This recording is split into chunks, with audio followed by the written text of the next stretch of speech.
Hello and welcome to our game. We're with you bright and early on this lovely Wednesday morning. Delighted to be joined by Tommy Dunn. Tommy, how are you doing? It's a good time to be a tip man. Yeah, great form, Michael. We're still buzzing down here. Great form and lovely to be in an All Ireland final. It's fantastic. Isn't it an unbelievable time to look forward to? You've done it as a player, obviously, you've done it as a coach as well. But even as a supporter in a county, there's just a hum around the county, isn't there? There's a happiness almost radiating off people. Yeah, it's fantastic. It's if you're a hurler of football or a hurler of football supporter, like it's the best feeling ever. That your county is going to be in an All Ireland final in Croke Park. It's really special, and a little bit probably more special when it's a bit unexpected. But everyone's in great form, and the atmosphere there on Sunday and after the match, and just the whole sense of excitement around TIPP hurling for the last few weeks has been brilliant. And now we're in All Ireland final, and the excitement is alive for another 2 weeks, and it's terrific. It's been a lovely summer of hurling from a TIPP perspective, that's for sure. It's amazing how quickly the wheel can turn when it starts turning. Like if you think about 14 months ago, very few people would have said that TIPP would end up in this position. Maybe even after the league final, very few people would have said it. Maybe after the round robin game, the second game against Cork, very few people would have said it. But the ball is rolling. I think the big win probably was down in Ennis, backed it up against Waterford, and it's just kind of kept rolling ever since. Yeah, exactly. And you never know what's around the corner, and and I think you're right.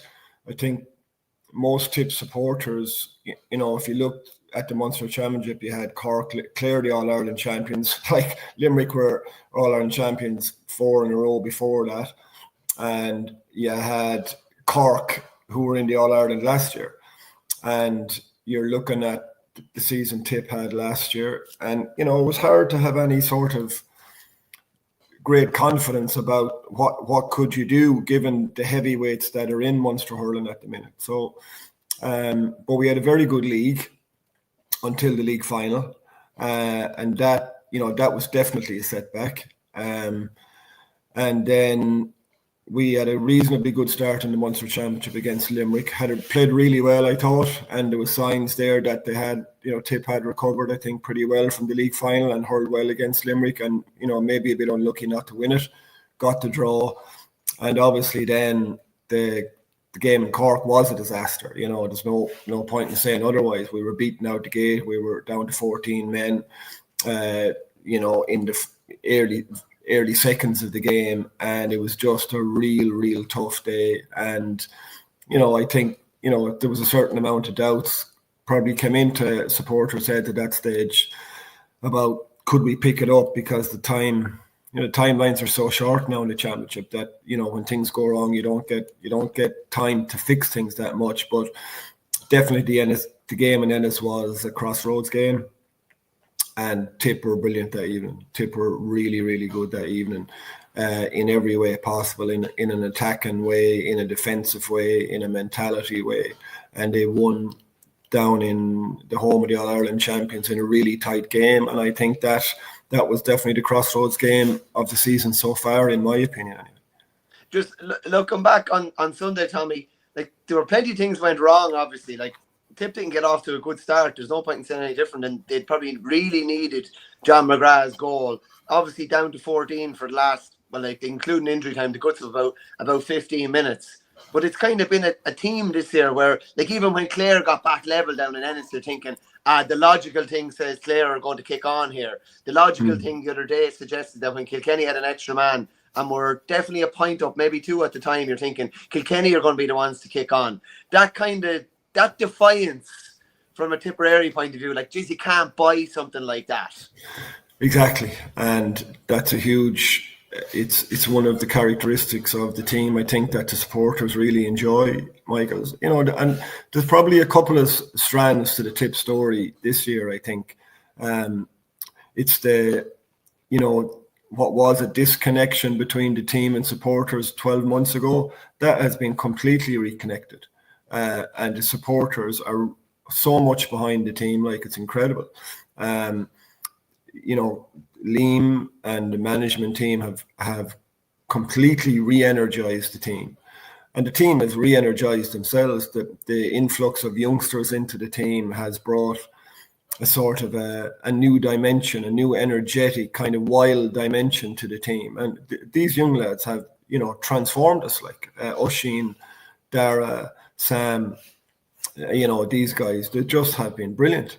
And so the Ennis game, I think, gave us and gave supporters a real sense of like something is moving here. Like we haven't been able to win that many games in the previous 2 years, and now all of a sudden we're winning tight games. We're beating the All-Ireland champions down in their own home, and again on Sunday when the backs were to the wall, you were down to 14 men.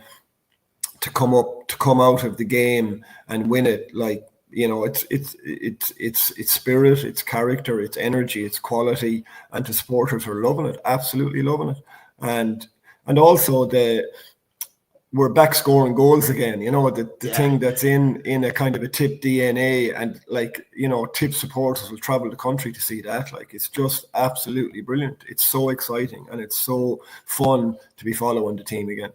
Oh, I know it is, and it's amazing. People are really talking with their feet. I know Liam kind of put it out there. I remember even been down in Pearse Stadium for the first game this year, and there probably wasn't a hell of a lot of Tipperary people there, and he put out a bit of a call to arms, and probably more people started coming. But their performances, winning is one thing, but you can buy into gutsiness and like lads that will leave everything out there. And as you say, there's that bit of wild adventure and excitement to them as well, especially with the young lads. Like, you're not sure what they're going to do in a great type of way. Yeah, exactly. And I've been thinking about it a lot, and I suppose that's a sign too that there's excitement around when you're thinking about it away from it. The last few days since the Kilkenny match, and I was driving at work, and that you're thinking about what's going on here, and that wildness word kind of came in, and that there's a kind of a wildness and freedom around them again that when I was growing up as a young lad, for example, I remember '87 and all that kind of wildness, and then you had Nicky scoring the famous goal with his foot in Semple Stadium. You had, all the iconic Tip Cork kind of moments. And there's a sense that Tip could do anything, at this stage. Like Oisín O'Donoghue's goal, like no one in the stand saw that being in the back of the net. It was nearly impossible. Like, so it just goes to show, like you referenced it earlier, when a bit of momentum and a bit of confidence and a bit of belief starts coming into a team, you don't know actually what's going to happen. And that's part of the beauty of it, and that's part of the reason it's so enjoyable to be following the team again. But I think the supporters coming back, supporters will come back when they believe something is happening, and they actually believe in what they're seeing. And I think, to be fair about it was hard to see that last year. Now, I'm not excusing people for not supporting your team, not at all, but it's a kind of a two-way street, I think. And that, if supporters are funny and they know when something is happening, and they have a fair idea when it's kind of going nowhere. And I think as this year went on, slowly but surely, there was a feeling that something is happening in here. This team is improving. This team is changing a little bit. And now it's gone nearly full circle where the supporters just can't get enough of the team. And I think there was a meet and greet. There was a meet and greet over in Semple Stadium there, maybe week and a half out from the Kilkenny game, and it was jammers, it was chaos over there, and with youngsters and all the rest of it coming, and that's what the GA is all about, really. I know it's been referenced. I know Jake Morris referenced it even a month or 6 weeks ago. It might seem like a small thing at the time, but that minor win last year against the Tide, 13 against 15 against Kilkenny in Nolan Park, that seems to have infused, like, not just young lads within the county, but it seemed to, like, not wake up some of the senior players, but it's almost like, I don't know, they seem to have taken a lot out of it. I'll put it to you that way. Yeah, I thought it was a brilliant reference point from Jake, because I think it did the same for for lots of people in Tipperary.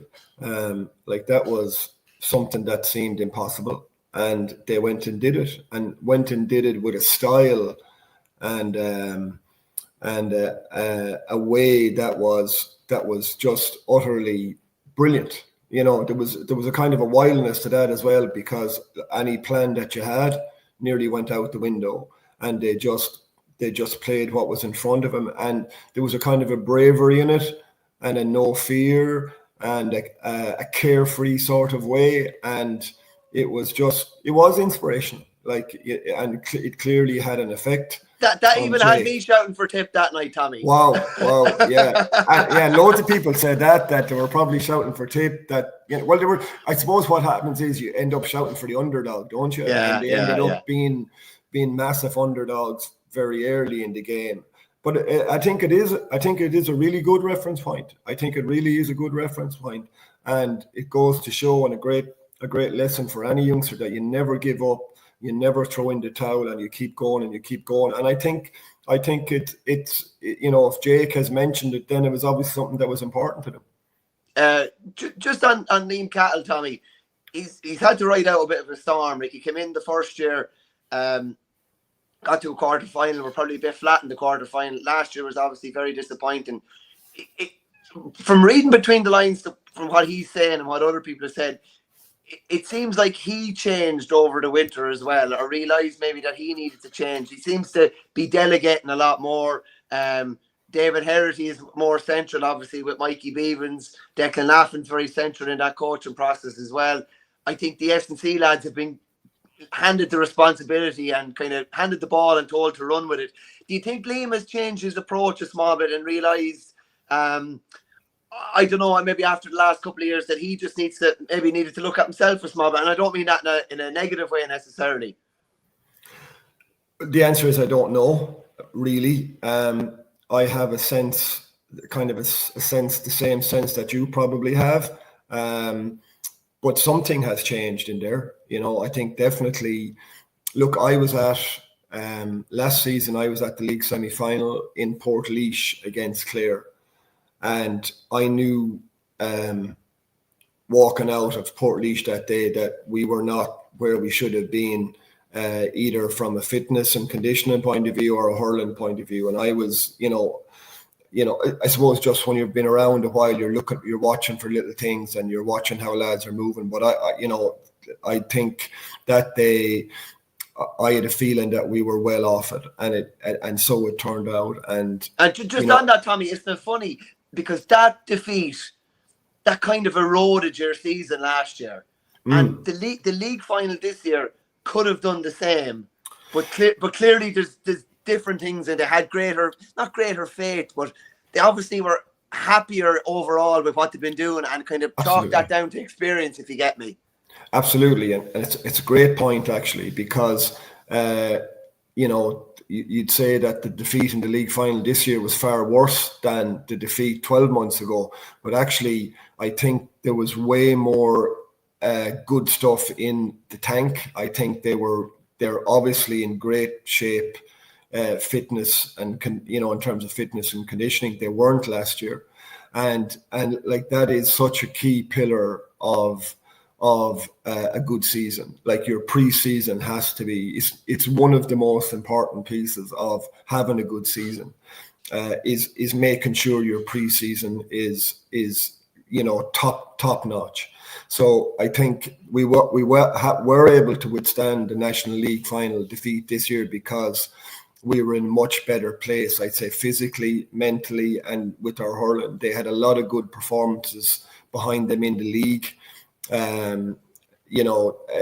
Limerick game, the Kilkenny game in Nolan Park, the game up in Salthill, which is not an easy place to play, in the first round of the league. They had a lot of good stuff in the bank, and you could see that coming through. And they have got better, in my opinion. Our performances have probably got better as we've gone along, and also I think there's a sort of a depth in the panel that there is, that everyone is synced in now, that it's not just the starting 15, that there's a real squad element to this, that we probably didn't have. So I think last year was very painful, but I think he's learned his lesson, and I think he's taken a lot out of last year, and he hasn't, we haven't repeated the same mistake. I think the work has been done.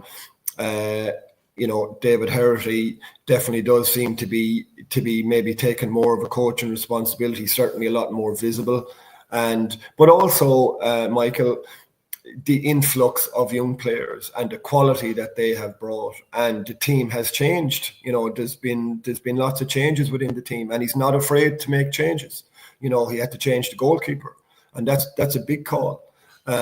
So, like, one thing about Liam Cahill is you get it fairly straight down the line with him. That's the way he was as a player. He's not afraid, I'd say, to look in the mirror and determine whether he needs to change. I've no doubt that he probably did. And that's what you get from him. And it's very refreshing. And I think what you have now as well, and maybe it's taken a third year to get it, is that, they are absolutely on the same page. This is his team now. And that, that doesn't happen overnight, I suppose, Yeah. But when it does happen, you can see it on the field. You can see that they're trying to play a certain way, that they're trying to do what they've been trained to do, what they want to do, and what they believe in doing, and what he believes in doing. So there is that whole identity and that whole connection between him and his coaching group and the team, and that's very evident to me at this stage. With the best will in the world, Tommy, there's no way you could have seen that the young fellas would come in and it would be so seamless and that they'd look like old hands. Like, it's a remarkable thing, really, because it rarely happens. Like, you've been involved at county level, like, for the guts of the last maybe 15 years at different stages. It takes lads 2 or 3 years minimum to get up to scratch. Normally, yeah. Like, it's remarkable, really.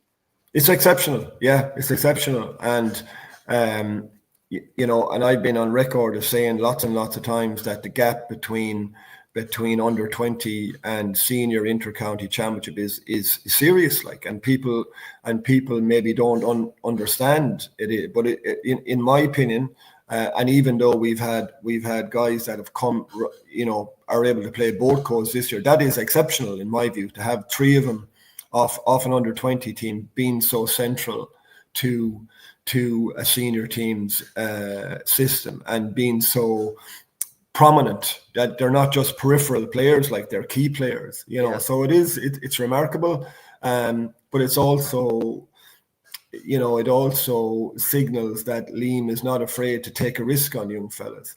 And I suppose if you go down through the great teams over the years in hurling, I suppose in hurling, maybe football too, and maybe other codes, that a bolter of a young lad coming in can just transform a team. For example, I remember, Brian Cody starting Walter Walsh in an All-Ireland final back in whenever it 2012, was. yeah. Everybody was scratching their head, where did this come from? And bang. And so, but I think, the important piece here as well, that Liam has seen these fellas develop, over the last number of years. I think he probably was close to maybe using 1 or 2 of them last year at certain times, and chose, probably not to, for whatever reason. And I think, it's coming to fruition now. But it's phenomenal. And what it does is it brings an energy into a place for the more experienced lads to continue with their own role and not have to worry about the young lads. Do you know what I mean? Let them do their thing, and now I have to do my thing. And so it's been fantastic. It's been one of the highlights of the year, I think, from a tip perspective. Just on the flip side of that, then, as a supporter at a match, what's it like when you're in a game and you see that green helmet lobbing onto the pitch around 50 minutes in? You must just think, everything's going to be okay here. Oh, what can you say about that, man? Like, he's just like he's just phenomenal. He's just phenomenal. Like, I wouldn't have words to to describe how the regard I have for Noel McGrath, or the regard Tipperary people have. Like, he's just special, just special. Like, and we're so happy for him as well, because these fellas. I was there in 2022, and 2022 was a tough year, and so I know the pain that they've gone through. I know what playing for Tipperary means. I know what winning for Tipperary means, and being competitive, and we weren't. And I know how hard that hit them. So I'm so happy for Seamus and Noel and John and these guys that they're back in an All-Ireland final, because I know what they went through for a few years, and I was there with them for some of it. So it's phenomenal. It's fantastic. But Noel is, he's just a special player, Michael. He's just, you don't get these guys all the time. It's very special to be able to watch him play. And he's in great form and still making a huge contribution. But what he gives outside of that is he gives confidence and belief to people, and he brings our performance up another level when he comes on. He's able to do things that a lot of players aren't able to do. He's able to see passes, he's able to make passes, he's able to pull defenders away. He's able to win frees when they need to be won. Yeah, exactly. And it must be a great source of confidence for Liam and them that he's there and willing to accept the role that is being given. And it's been very, very effective. So it's great to see him having such a good year, and it's great to see them back. He's going for his 4th All-Ireland championship in 2 weeks. This man has, I think he's playing 16 seasons, something around 16 seasons. For 17, I think, 17 seasons. Yeah, 09, yeah. 17 seasons of inter-county championship hurling. He's battled cancer.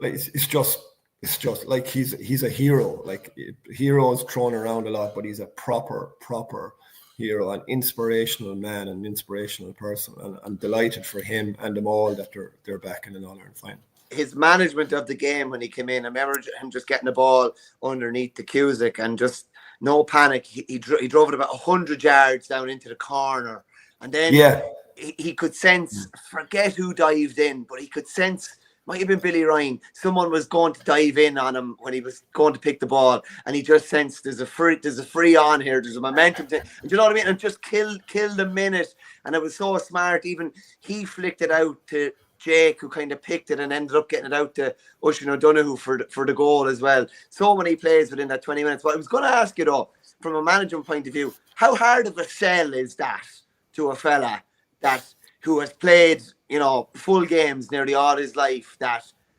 we might need you in this type of a role, and you're going to have as big of an impact for us in this role as you would if you'd start, but it's different. You're not going to maybe go around in the parade. You're not going to be named in the team, etc. How difficult of a sell is that from a coach and management point of view? Well, in most cases, it's a hard sell. But I'd say with Noel McGrath, it's probably a small bit less hard, because in Noel McGrath's world, it's the team first and then Noel McGrath. That's the way it is. So the sell is a bit harder. So if he truly believes that this benefits the team, then that's the way it will be. Okay. And that's what you're seeing. So it's not, but he's not maybe the same as everybody. But it is a hard sell. It was a hard sell. And you have to remember, Seamus Kennedy is there as well, right? A guy that's two All-Ireland medals, was nearly man of the match in 2019 All-Ireland final, an absolute top quality player, right? And he has to accept a different role now as well. And now I wouldn't be surprised if he plays some part in the All-Ireland final, mind you. But and you can see, so you're always watching for body language and energy, from the minute the 26 are out, and you can see it. Like, the group is so united, from the newest guy in the door to the most experienced guys in the squad.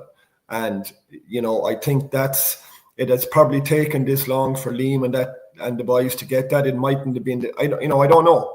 I'm just surmising based on what I'm seeing. But you're right, it is a hard sell. Of course it's a hard sell. These fellas want to play. They're after given 6 or 9 months doing the hardest training. Imagine they want to play.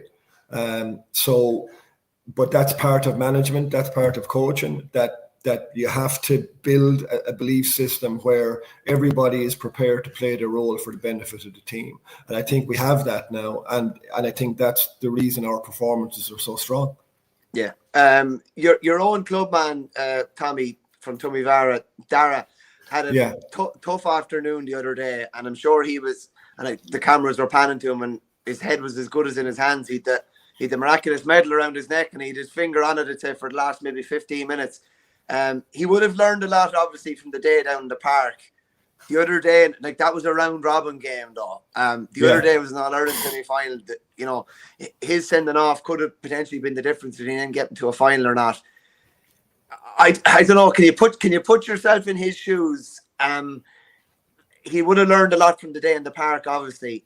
But that could have been the harshest lesson of all now, the other day. And I know there's been an exuberance of youth, but when you're on a yellow, you do just have to, it has to kind of be like that, doesn't it? It has to be, you have to give the referee no decision to make at any stage.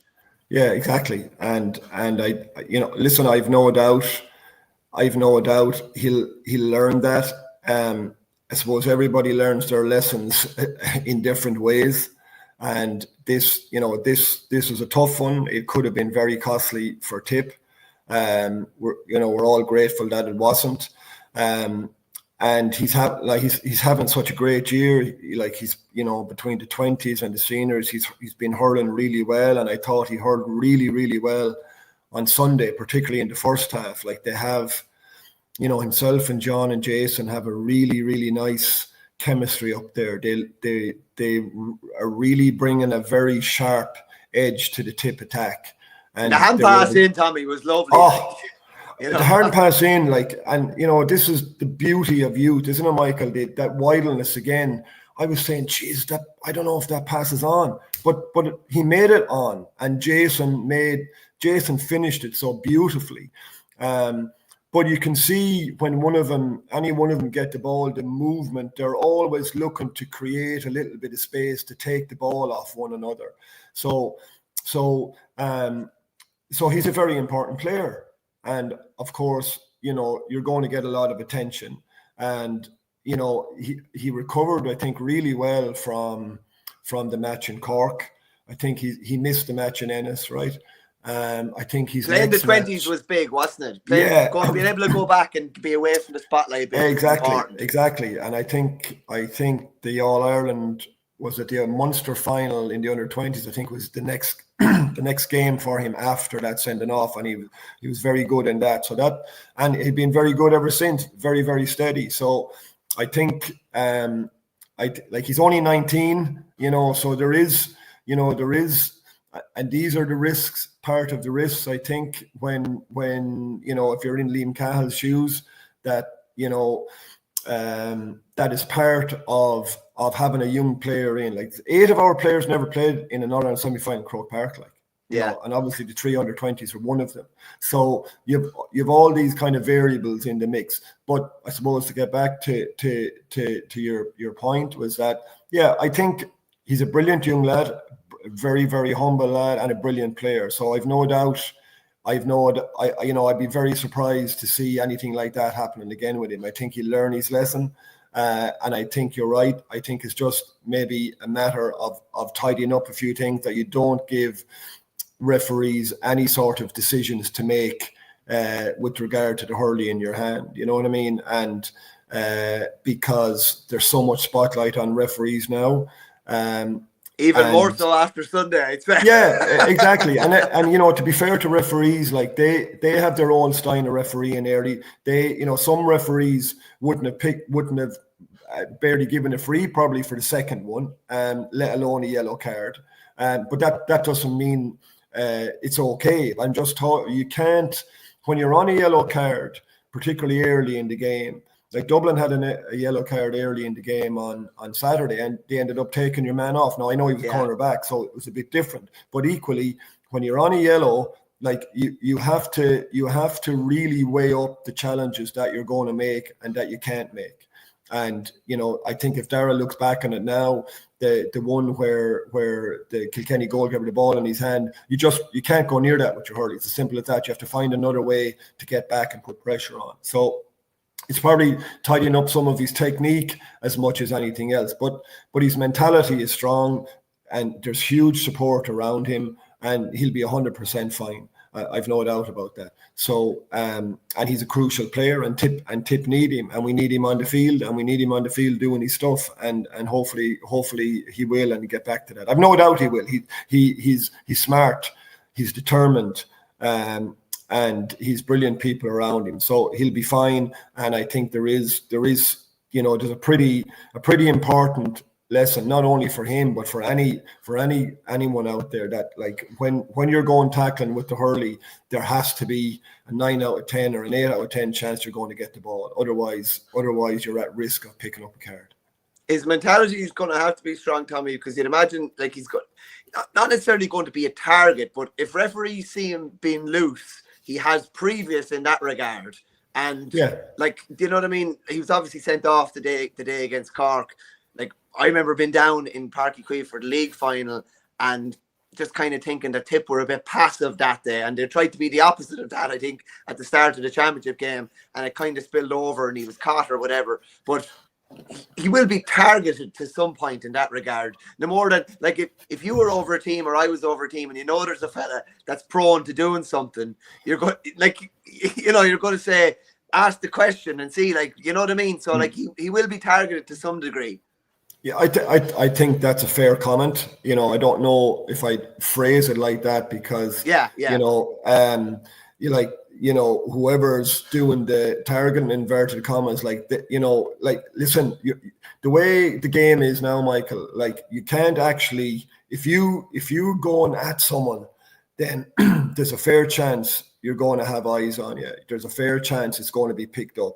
And I don't know, are there players willing to take those sort of risks anymore? I think certainly you can expect a lot of tight marking. You can expect a lot of on the edge tackling. And I think everyone, discipline in an All-Ireland final, being sent off in an All-Ireland final is not fun. I had a brother that it happened to, and it happened to Richie Hogan in the 2000. It's not nice, and no one wants to see it. And there are times when you have to be conservative, and that's where the mentality piece that you mentioned, you have to be well prepared, well in advance of the match, of how you're going to approach this. And I've no doubt that our preparation will be spot on, and Dara's preparation will be spot on, and all that after once the game settles down, it'll take on its own life. But you have to make sure that your preparation allows you to play the game on your terms and the way you want to play it. And I think that's what they'll be probably focusing on a little bit. When you were saying there about eyes being on you, don't you kind of miss the good old days where you can get away without sneak? You can get a sneak and you're not going to be too worried. Most people won't see you, and there definitely won't be a camera on you. Listen, I could tell you so many stories. We played one of my early matches with Tip back in it was probably 1995 against Waterford. Down in Páirc Uí Chaoimh, and I was marking the great Fergal Hartley, and I know Fergal won't mind me telling this story, but just as the ball was thrown in, he absolutely whaled me from behind. I think he broke his hurley off my back, and I don't know, wherever he kind of hit me on the back, I didn't feel it all that much, or he just must have hit. I just hit the flat of his hurley. I saw him going out to the line with a broken hurley, looking for a new hurley. I was going, what's after happening here? But he was actually, and I had a big red mark on my back then afterwards. But you don't want the old days back, Michael. No. But you kind of would miss them a little bit as well, though, like, to a point. But there's still so much drama in the game. But I think in some ways, like hurling, you want that physical edge in it, don't you? You want that contest as much as possible. Like, that's what people love to see, and players love it as well. And I think it's still there, for the most part. And we never want to lose that. But that's where the discipline in tackling comes in. That's where appropriate refereeing comes in.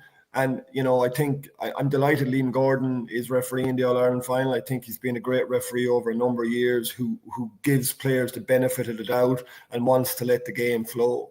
And hopefully he'll have a great game as well. Quick one, Tommy, actually. I don't know if you were playing. I'd say you were probably retired, but we played G in a challenge game out in Ballingarry. Knockshigowna there. I'm going to say around 08.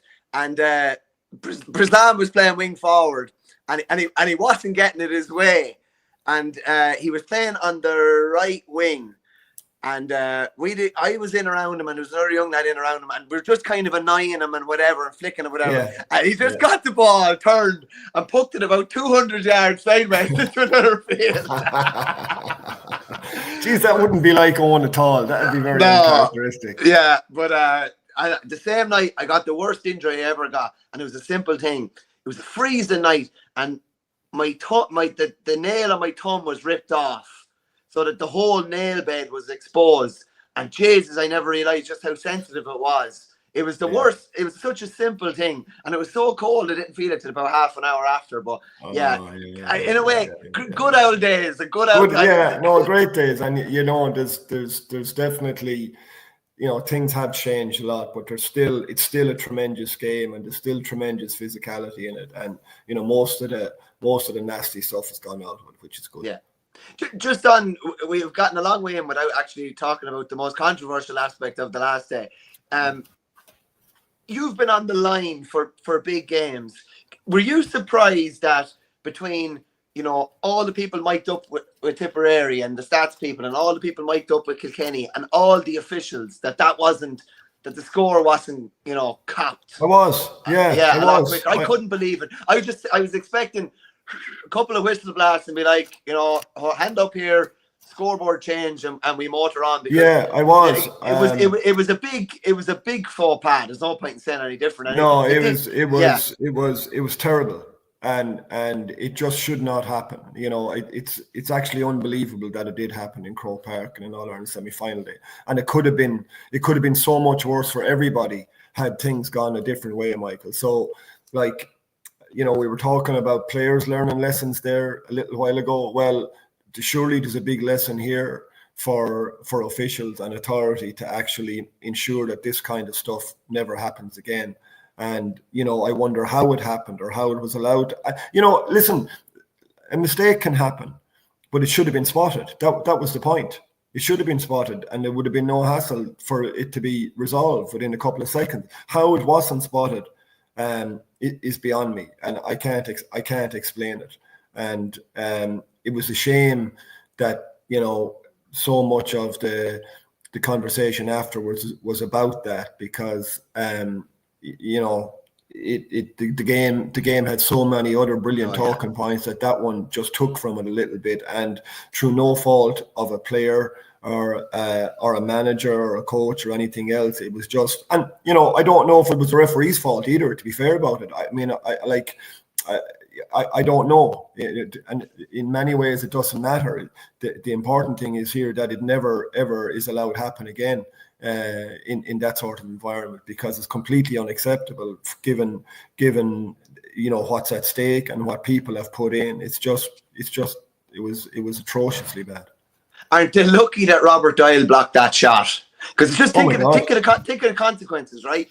So it's a draw. It's a draw in most people's heads. It wasn't a draw for anyone taking down the score. It wasn't a draw. Kilkenny would have won by a point. But just say that it's a draw and they go to extra time and Tipperary win after extra time, and then they realise, oh wait a minute, Kilkenny were up by a point at full time. He saved them the biggest embarrassment of all time. Embarrassment's not even doing it justice now. It would have been a catastrophe. Oh, it would have been a disaster. It would have been a disaster. I would have left such an aftertaste, because who knows what way it would have ended up. So with all the brilliant technology that we have, with all the officials that are around, that it's incredible that it just slipped through the net, and that it was allowed happening and almost ruined the game. What was a brilliant game. So I hope that there's a resolution to it. I hope that they're clear about, you know, letting people know what happened here and ensuring that it doesn't happen again. Surely they're capable of that. Well, I'll tell you something, Tommy. We're 60 hours out from it happening, and there hasn't hardly been a dicky bird about it now since. There was a statement released probably about 8 o'clock on Sunday evening, and we haven't heard a word since. Like, I can't get over this. I don't know how the bull isn't taken by the horns here and just say, come out on Monday and say a mistake was made, X and Y. Like, do you know, in life, I think people are quite forgiving if you put your hands up and say, we're after making a mistake. But it's the silence and trying to almost get away with it and just brush it under the carpet that really annoys people. Yeah, 100%, 100%. And that would have been totally okay. And, you know, I think it's also worth mentioning how fair Kilkenny have been in the whole episode. You know, didn't create any drama, didn't create any fuss. Derek Ling, referenced it all right. But I it shows the class of the people and of the county that they didn't want to pursue it further. They didn't, you know, push for X, Y, and Z. I think it, you know, they showed a lot of class in that. But the GA and Nicky Brennan, I think. I saw something from him yesterday in the media whereby GA owe both teams an apology, and that is the least they owe them. That is absolutely the least they owe them, and they owe the supporters an apology as well. You know, and hold your hands up. They got it wrong. Figure out, you know, tell people, you know, if they want to, or at least, you know, make sure that you know, maybe the counties involved understand how it went wrong, where the mishap occurred, and everybody moves on safe in the knowledge that there's a mechanism there that it won't happen again. Yeah. Tommy, briefly, there's a big red elephant in the room, and that's what's awaiting you in the All-Ireland final. Liam Cattle obviously has previous that 2018 All-Ireland under-21 win. I think you were beaten by 13 in the Munster final by Cork and came back and beat them in the All-Ireland final. I think that was 2018. You obviously beat them in the league when you played them first time around. I think it was 4 points, 2 or 4 points in Thurles. They beat you by 10 in the league final. They beat you by 15 with an extra man. How do you turn this around? And do Tip need to look at a different type of setup to make sure they're not opened up like Dublin were? Will they even take a lot from the way Dublin set up the other day? Or how do you see this kind of playing out? What's the best scenario for Tip to be as competitive as possible and maybe even pull off the W here somehow? Yeah, well, like there's so much in there, isn't there?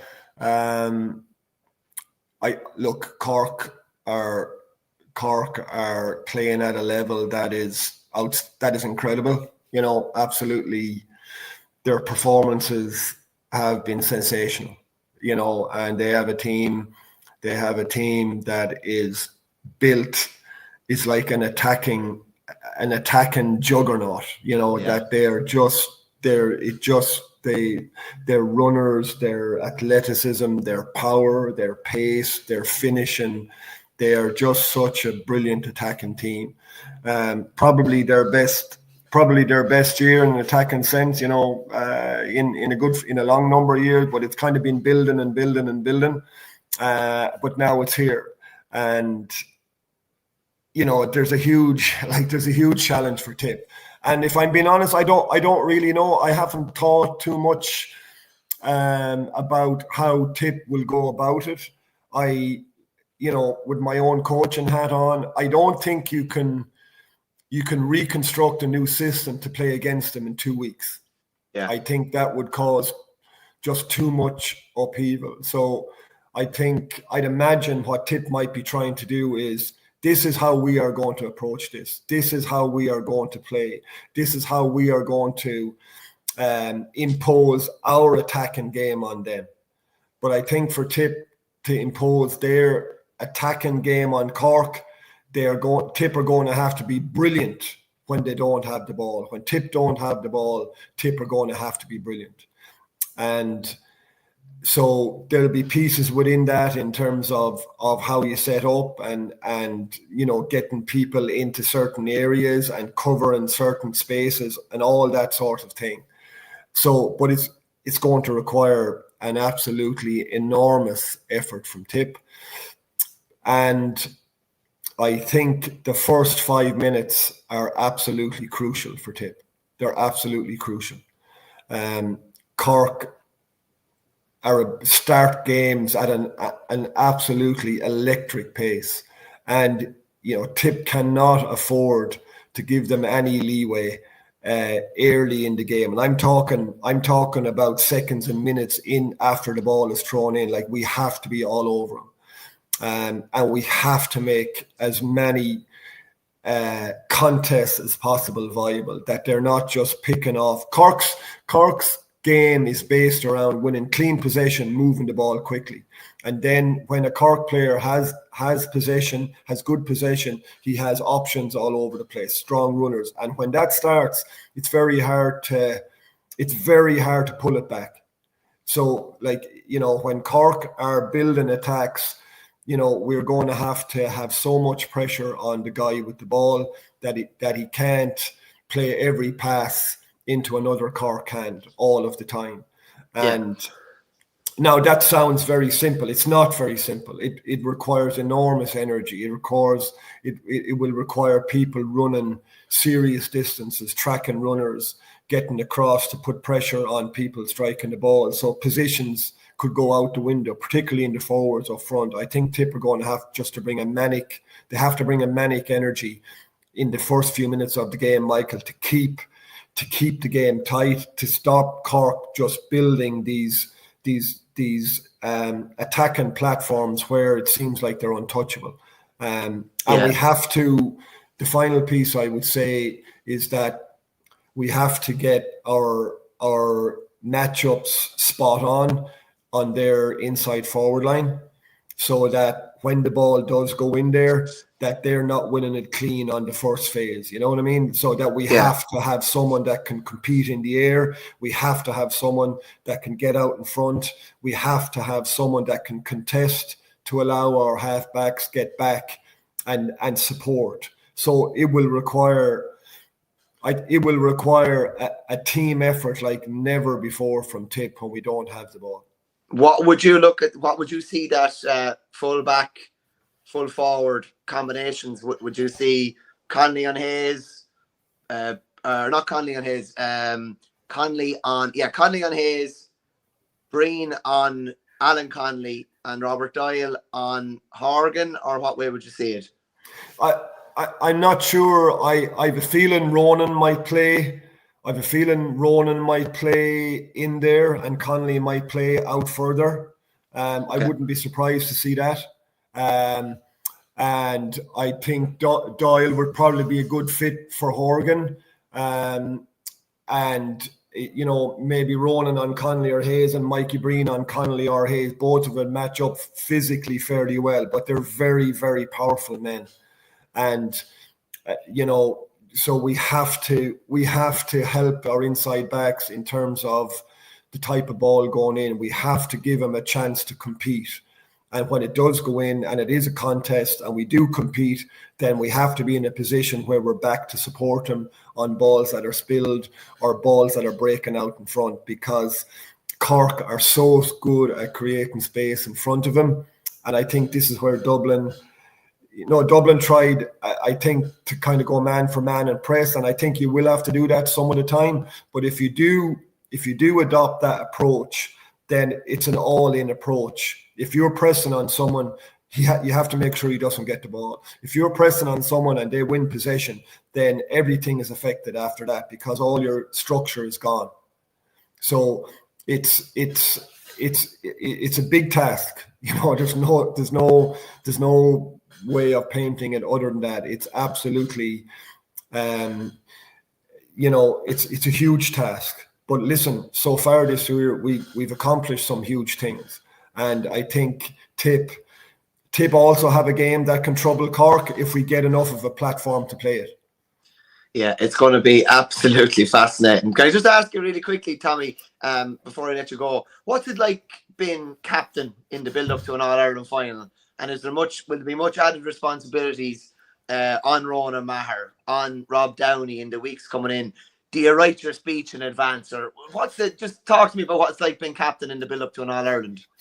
Oh, so long ago now, Michael. I don't know how much of it I can recall, but no, I do. I recall lots of it, and it is one of the best feelings you'll ever have in your life. The feeling of privilege and honor to be leading your county in an All-Ireland final. It's absolutely phenomenal. So there is a bit where you're obliged to do your duties with regard to media commitments, or going to a couple of events to for whatever reason, if the sponsor's involved, but it's all part of it, and it's an enjoyable part of it. Did they have the Captain's Day back in the day with Gino? Or yeah, we used to get correct. We used to get a lovely little day in the K Club. Thank you very much. What was that like? Like you and the opposition captain, 2001. Who was called a captain? It was awkward. Yeah, I think Liam Hodgins from Galway. I think they rowed us. They have a little lake in the Clay Club, and they put two of us into the boat and rowed us out to the middle of the lake to take pictures. And so it is a bit awkward because, like in 10 days' time, you're going to be going at one another properly. And he would have been very close on the pitch as well. You're definitely he was centre back, and I was midfield. But the thing with me and Liam was we didn't know each other that well. We didn't have any real history or bad history from playing against each other. So we didn't have, there wasn't any kind of awkwardness and that. From that perspective, you know what I mean? But it was a lovely. But there was no question that you didn't go to it. Like it was expected that you went it, and you did. You fulfilled your obligation, and it was there was journalists there. There was a lovely lunch, and there was pictures and all of that. But you were around each other for a few hours. That and you're nervous. Like there's a big game. It's an All-Ireland final coming up. So like Rob and Ronald will take all those things in their stride, and they'll enjoy them, and they'll be brilliant. Like they're brilliant. I know, I'm lucky enough to know both of them, and you actually couldn't have two better men as captain of the team, because when they speak with sincerity, and they speak with gratitude and that. So like they're brilliant captains, and it's lovely that the two of them are leading their counties. But captaining your county on an All-Ireland, Michael, is a very special thing. It's a really, really special thing, and it's been one of the greatest privileges of my life, and I'll always remember it. And lucky enough, we won it, so that obviously added to it as well. But the All-Ireland final day is a special day, and the game will take on a life of its own, and it's different from all the other matches because the thing that you've spent your whole life trying to achieve is within reach. It's very close to you, and that changes everything. So that's why I was thinking about this a little bit, and I think that's why people say it is just another game. It is another game of hurling, for sure, but the thing that you've spent all your life trying to get is within reach, and that's what makes it special. Tommy, you're after opening a Pandora box there that I forgot all about. Are you still coaching with the Glen? Yeah, I do a few sessions for the Glen. Yeah. So obviously you know the Downies well, and you know Hoggy well. You're working under Tomas Mull is still manager, is he? Tomas is manager. Yeah. I was down there last year. I wasn't down there very often. And I'm helping them this year as well. I'm not down there all the time, but I do a few sessions from time to time, and I love it. They're a brilliant club, a very special club with a huge tradition and standing in the game, and an absolutely outstanding GA club. And they've been so good to me there over the last year and a half, and have the privilege of spending time with all their players, and the lads you mentioned, Robert Owen, Patrick, and Micheál Mullins is Glen Rovers player this year, and he's on the Cork squad as well. and they've had some really good underage players at minor and under 20 for Cork in the last few years as well. So it's a great club, Michael, and I really enjoy going down when I get the opportunity to go there. Last one now, and I promise this is the last one. If you weren't a Tipperary man, I presume you, like anybody else, would love to see Patrick Horgan win All Ireland. I would, yeah, I would.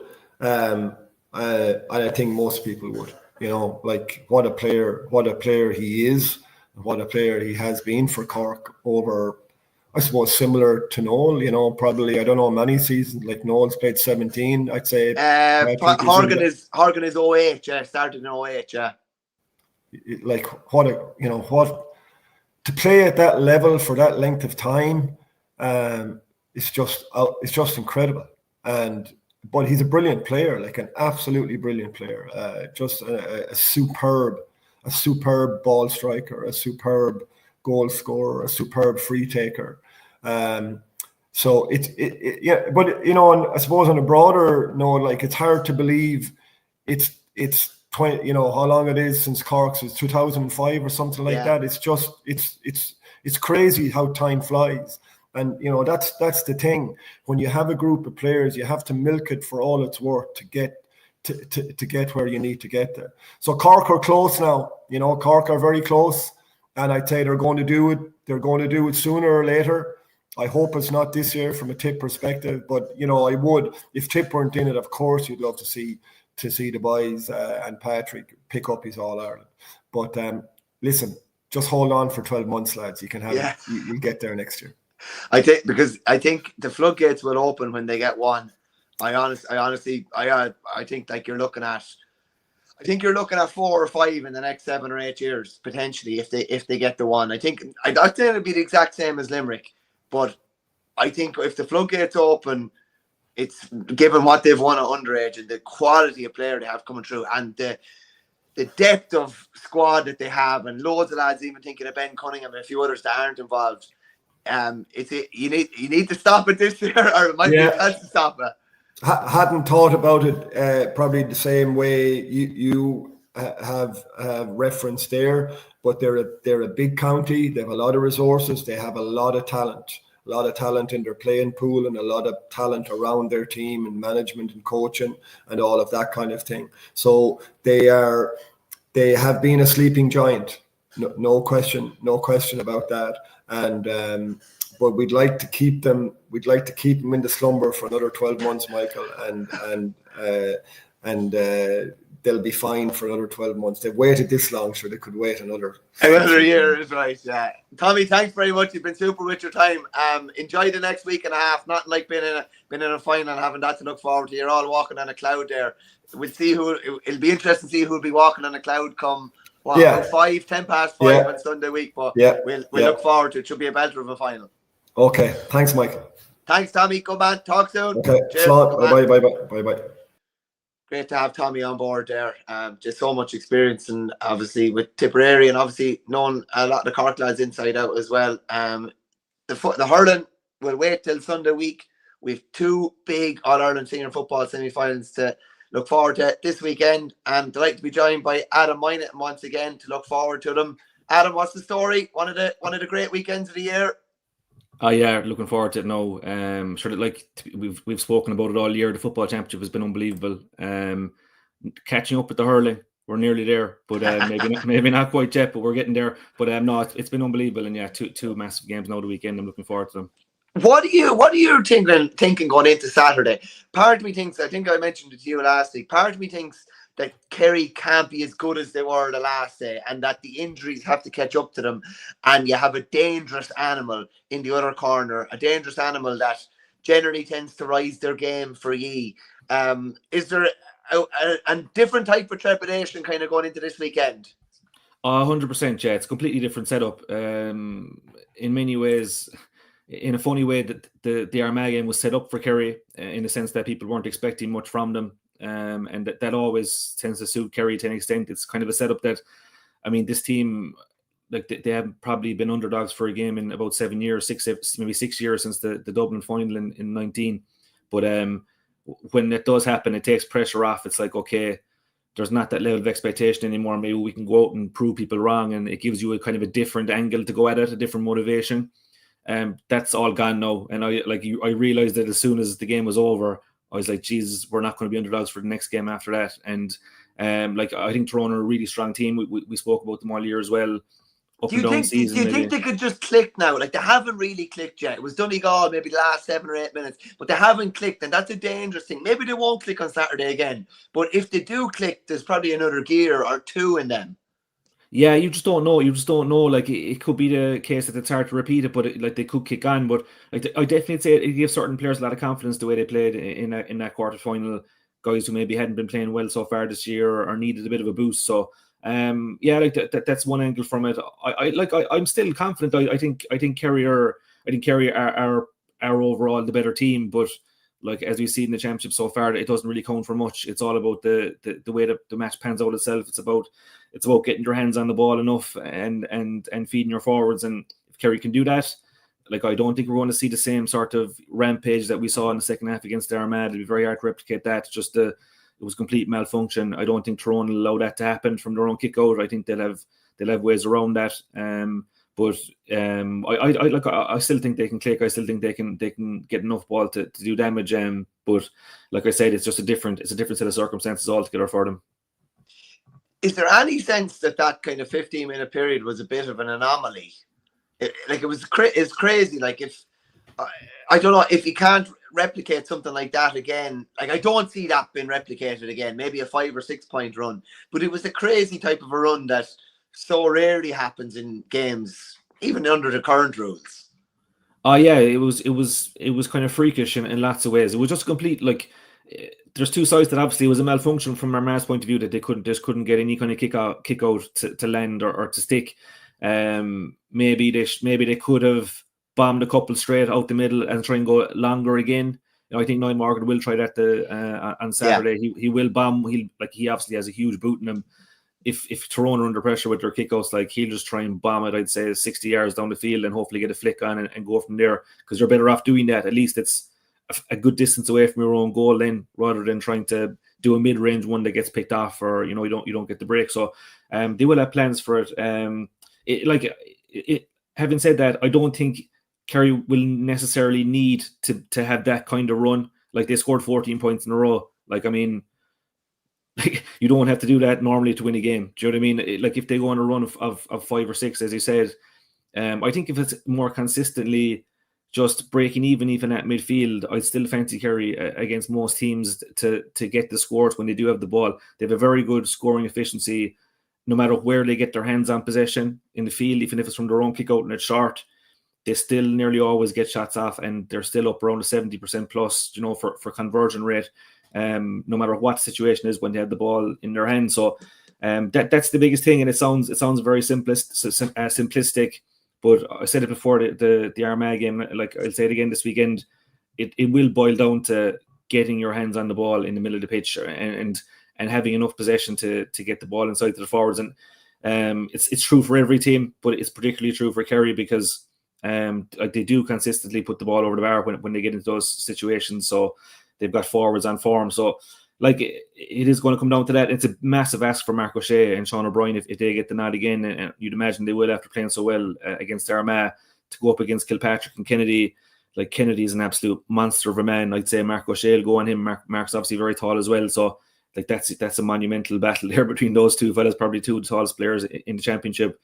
And then Kilpatrick's obviously a dangerous weapon as well for Tyrone. So it's all set up for a really exciting game. There's a bit of history there as well, a bit of needle always in these games. So I'm really looking forward to it. Looking back to history, when you played Tyrone in the noughties, what was that like, even as a Kerry supporter, a Kerry follower? Like, it wasn't a jersey that you like to see coming, to say the least. There's a bit of history there. I think, you have to give Tyrone massive credit for the times they beat Kerry. They beat Kerry 3 times and they won the All-Ireland those years, and it was like, they were obviously the best team in those years that they won the All-Irelands. I think there's a little bit of a kind of a dramatization of the Kerry versus Tyrone stories during that period. Obviously, they did have Kerry's number, and they enjoy the fact that they did have Kerry's number in the matches they played against each other. Like, the narrative is almost taken over that Tyrone were the better team almost, during that period. But you could say that they beat them in the games they played them, but the years that Kerry won the All-Irelands, they didn't have to play Tyrone because Tyrone weren't in the final. Do you know what I mean? Or Tyrone didn't get there. They weren't put in front of Kerry. Like, as much as you have to give Tyrone credit for the All-Irelands they won, at the same time, like, that was a great Kerry team that won 5 All-Irelands. And as I said, the years that they won, they didn't have to play Tyrone because Tyrone were losing to Laois and they were losing to Mayo, they're losing to Cork, in this kind of thing. So, like, they were a phenomenal team. I'm not trying to downplay what they did or what they achieved. They were like Peter Canavan, like O'Neill, like Dooher, all these guys were phenomenal players. Like, they were great, and they deserved. They were great champions when they did it. But it's always a great storyline when Kerry lose. That's always the case. Like, I remember being in the Croke Park Museum a couple of years ago, and they have this section where it's like, the classic matches. I think, if I remember correctly, it's interactive. You can click on the matches and the highlights come up or whatever. And there might have been, I don't know, 10 or 20 games or whatever. And let's say there was 5 or 6 involving Kerry, and Kerry lost most. Kerry only won one of them. Like, it's always a classic when Kerry lose, and it always sticks in the memory. And I remember even, like, I'm going on a bit of a rant here, but I remember during COVID, I remember, like, it used to be like there was no sport on, so the RT, TG Car would have all the old matches or whatever on, or the GA would have them up on the website, the full match of whatever. Who remembers this classic game? Kerry lost all of them. Like, Adam, do you know why that is? Because people were in bad form and they needed to be cheered up. It's the same. They put on a load of Tipperary hurling games where Tipperary were beaten as well. Remember this classic, and it's just a feel-good factor because it makes the other 31 feel very, very good about themselves. yeah, that you're probably on the money there. Yeah, but I was thinking, like, I remember that day in the museum, I was like, Jesus, if you didn't know anything about GAA and you came in here, you'd be like, geez, Kerry, you're hopeless. Like, do you know what I mean? They lose all the time. But no, look, like the rivalry is great. There is a bit of needle there. I think, look, a lot for these Kerry players, they probably don't have the same hang-ups about the Tyrone team because they were kids when these matches were being played in the noughties.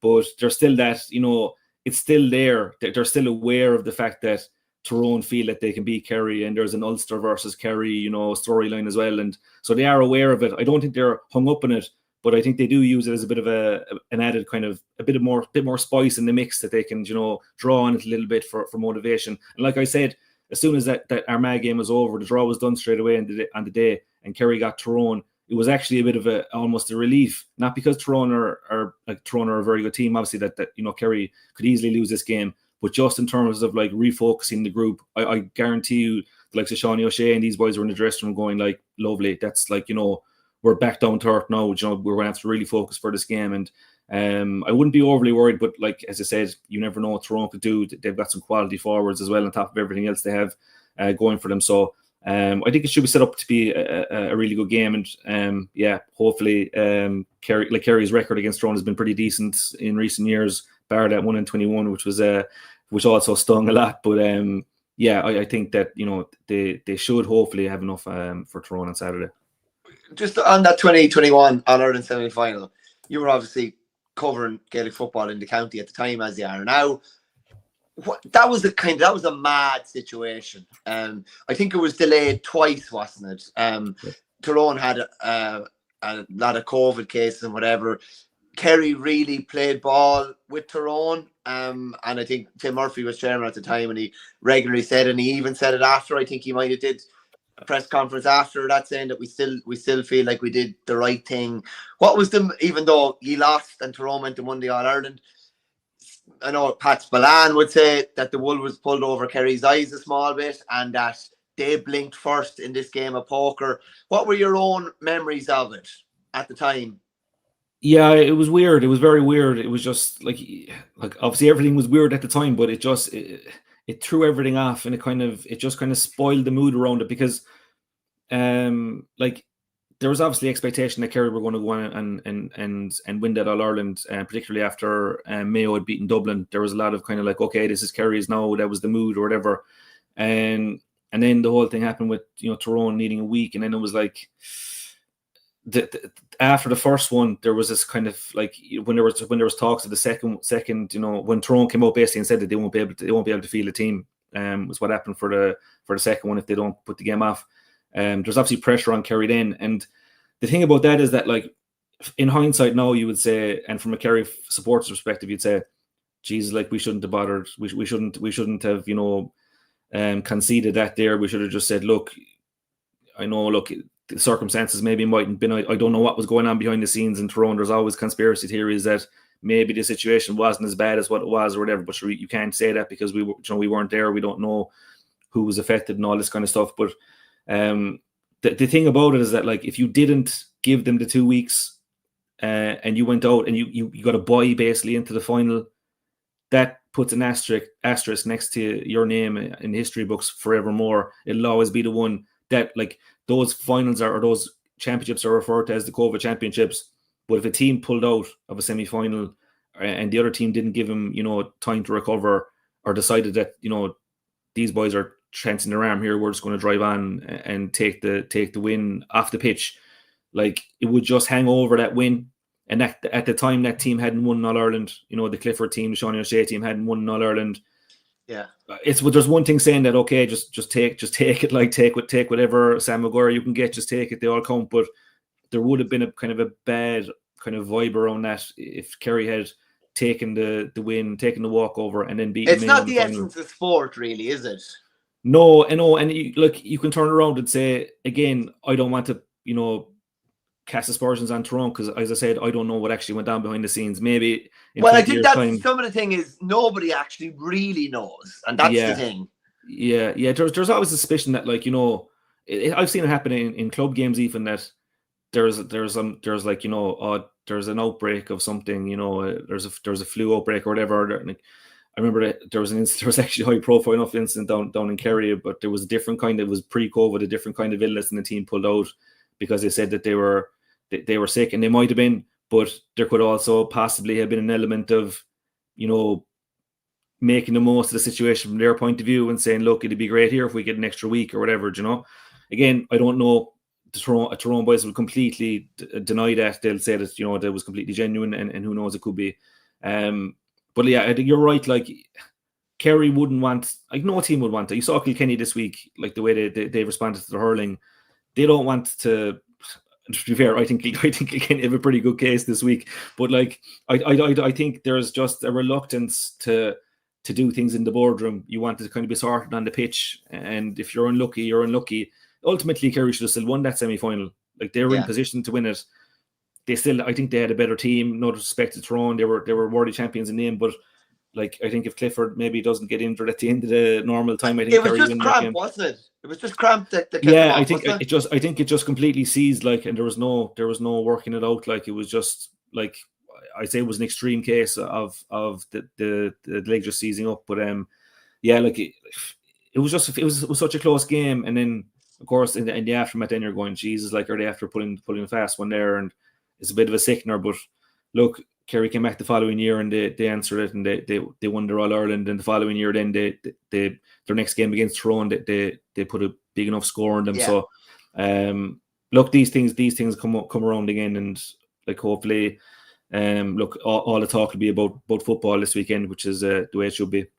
Quickly, who do you think Tyrone will send someone after Sean O'Shea, I'd imagine?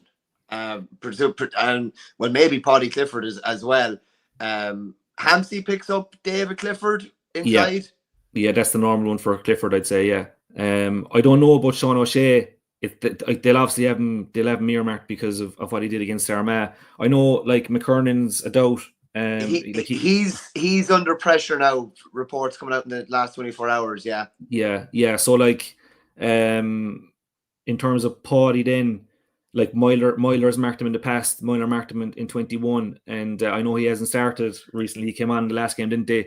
Yeah. But like, he gave Paddy enough of it, in 21. Paddy came into that game an extra time in 21, but then in 23, like, Kerry had a good win, but Myler was still tough, and Paddy got sent off at the end of that game, if you remember. Right, yeah. At the very end of that game. So that was the day Clifford played the ball from underneath the Hogan stand, all in one motion nearly. Yeah, that was class. But I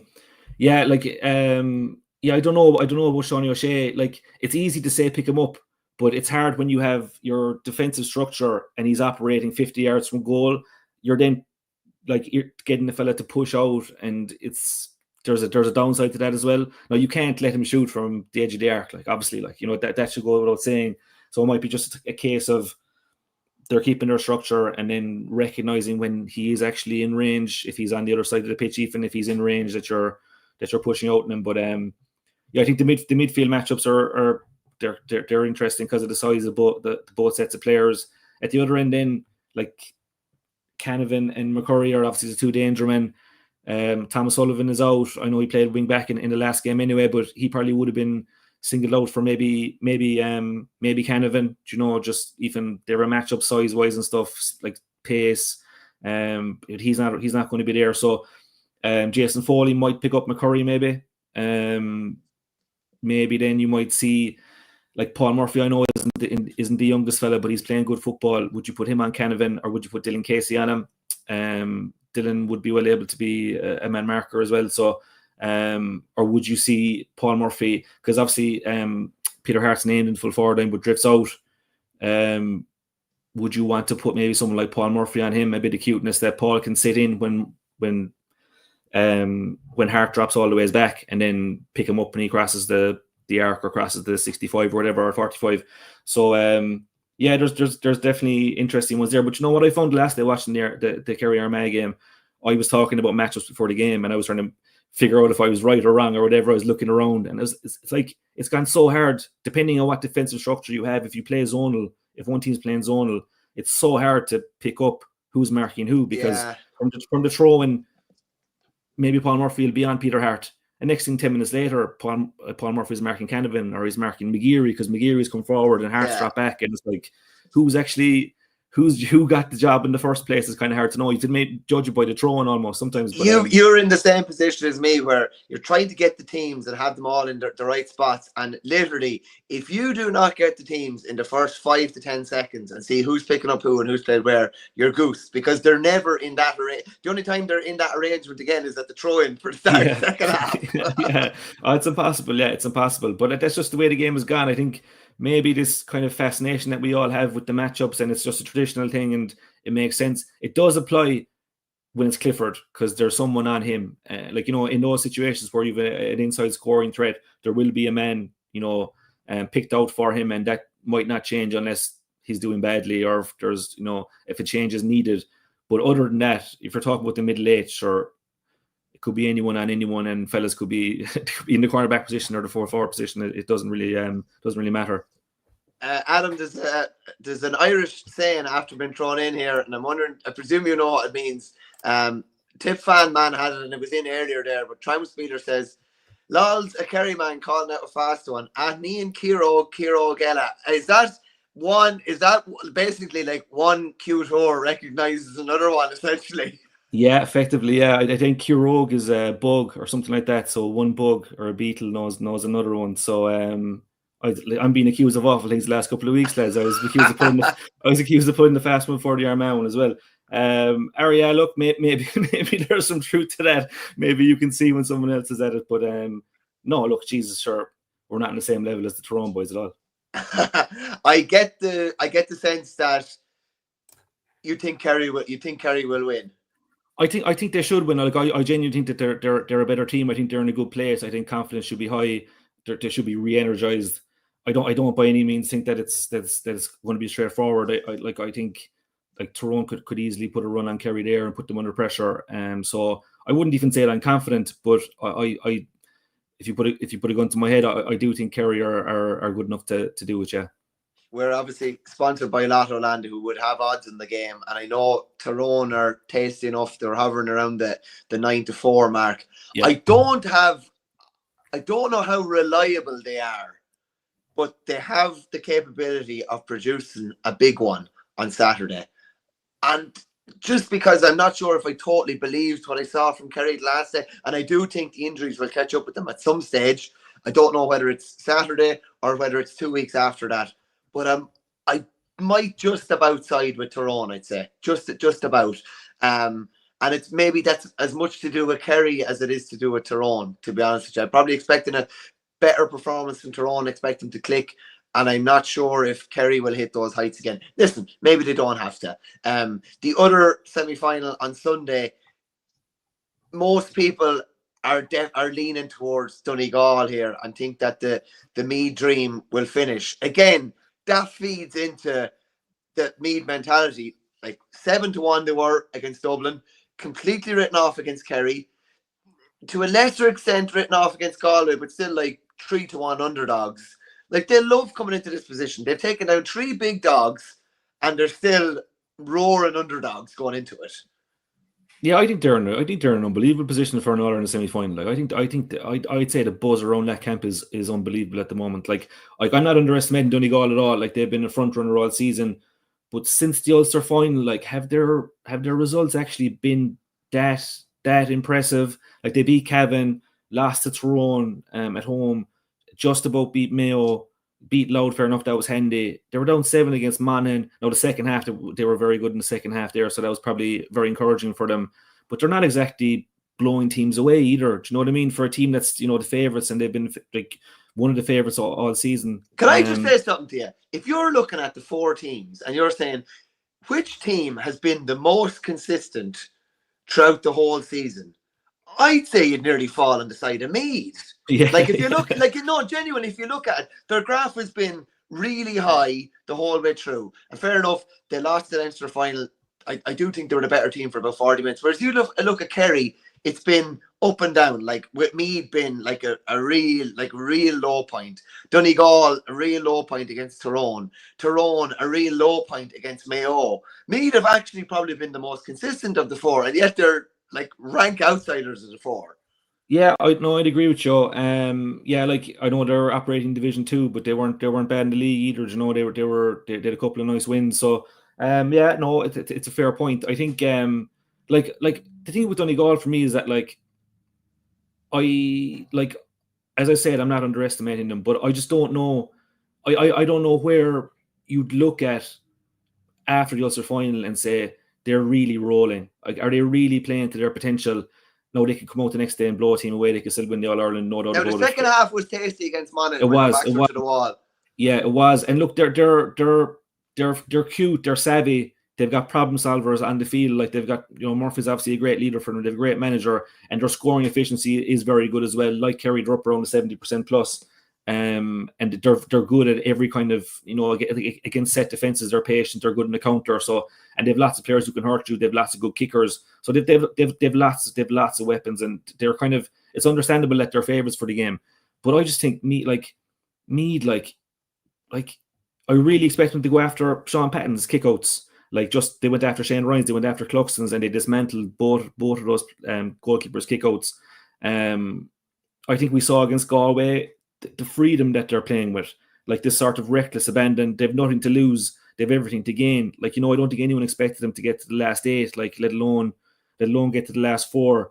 I think maybe, as you said, they seized up a bit in the Leinster final for about 20 minutes. Something just didn't click for them. They didn't score, I think, for about 20 minutes, and the game got away from them.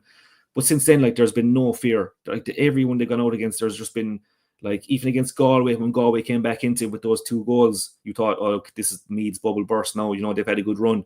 But they just embraced the chaos. It was just madness. It was a mad game, and they finished that game so impressively. Brilliant goal by Jordan Morris. And it was actually amazing to be there. It was the same day as the Kerry game when I was up at it, and to feel the energy, it was just like, Jesus, it was just infectious. It was great to... They bring the biggest crowd of the weekend as well. I'd imagine, given proximity and the buzz that's behind the county, I'd imagine they would. Oh, I'd say 100%, because, well, for a few different reasons, but like, I don't think Kerry Tyrone will be a huge crowd. Like, geez, I don't know. I think the last semi-final that they played, well, obviously there was one in COVID, but in 2019 there was a semi-final. I'd say there was only 40,000 at it. Yeah, that's right. Yeah, for that semi-final in 19. So now, it might be, hopefully Kerry people are kind of in good form now. They might get behind it now. Hopefully, you never know. But yeah, Meath will bring a huge crowd. I think they're just right. They're on the crest of a wave. They're a county with a big tradition as well, and they were going through the doldrums for a good while. So I think they're in a great spot to cause another upset. It's hard to back against Donegal because they've just been in your mind as a contender and as one of the potential winners all year long. And if you asked me at the start of the year, would they lose to Meath in knockout championship game, I would have said no way. But I just think Meath are in a great spot. I think they just have absolutely nothing to lose, and I think I think they can just keep doing what they're doing and go out and play with abandon, and I wouldn't be one bit surprised if they beat Donegal. I've played devil's advocate with Meath, but I still think Donegal will win the game. I think they could win. I think they could win by 5 or 6 in the wind up. The thing with Donegal is, I know there have been highs and some lows, but generally you know exactly what you're going to get from them. They're going to deliver a pretty high level. I don't see Jordan Morris been afforded even one-on-ones like he was the last day. And I know he can wriggle out. He could nearly wriggle out of a phone box and that, but I don't think he'll be afforded that type of space. And tell you what would be interesting at the other end, Rafferty picks up Murphy, I assume, if he's in the edge of the square, whether I'm doubtful that he follows him out. But what I liked about Donegal on the last day was it was nearly some unsung heroes. It was Niall O'Donnell, it was or Conor O'Donnell, Shane O'Donnell. It was these kind of players that came up trumps when they really needed them. Murphy was central, but maybe not as central as he has been before. McBrearty was huge off the bench. Jason McGee was big off the bench. O'Bweel was big off the bench. They've bought themselves a bit of time as well. I think it was about riding out that bit of a storm between all the travel, all the games, etc. I find it hard to see Donegal being beaten now. But again, there's plenty of reason for Meath people to believe and for the Meath squad to believe as well. Oh yeah, no, there is, yeah, and I definitely take all your points about Donegal. The fact that they've come through that kind of that intense period and they're still standing. They have talent all over the pitch, and they have fellas coming off the bench as well that can have an impact. So yeah, look, I as I said, I understand why they're favourites, but yeah, do you know what? I'm going to go on a limb. I'm going to say Meath. And Kerry, I get another crack at Meath in the All-Ireland final then. Jesus, yeah, I didn't think that far ahead. Yeah, I think Donegal will win, and I think Tyrone will win. So I got the opposite of you. Yeah, geez, they're wrong. Yeah, but 2 cracking semi-finals to look forward to, and we'll be back again next week to digest it all. Adam, thanks a million. We'll chat next week. Cheers, Warnie.